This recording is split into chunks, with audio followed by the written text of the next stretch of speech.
Sengezo Tshabangu ozvimiririra oti hapana kana wandinotya zvezvo zvandinoita havana wandovhunduka kunyange vana UN vana IPU Union vakataura zvekuti aiwa ma-CCC record MPs anofanira kuzodzokera. Aiwa ini ndinotowedzera kutorikola ma-MPs acho.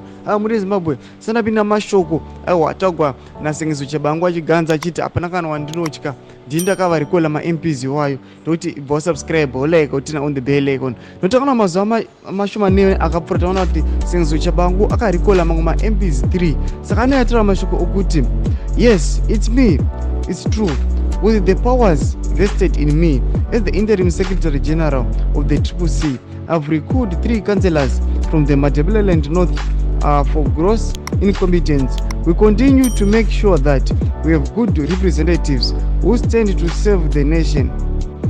These are Nolia Dube, Julia Mupande and Maria Piri. Ndo mashoko achiburitso panamba naSengezo Tshabangu achiti aiwa ndakavarikola nekuda kuti vari incompetent. Asi ona kuti panapa Sengezo Tshabangu anongo achingorikola vanhu veCCC, vanhu vemupati make chemichemo instead yekuti ava educated sasenator wavo kana kuti sasecretary general wavo kuti basa unobatwa sei. Asi anoti aiwa ndimavarikola nekuda kuti they are incompetent. Asi muZANU-PF chaimo aiwa mutoona vanhu vatori more incompetent kutodarika vai muCCC asi ona vachirikolewa. Chipotuze mafungiro enyu noti kudii pamusoro pemashoko anoita kuona Sengezo Tshabangu.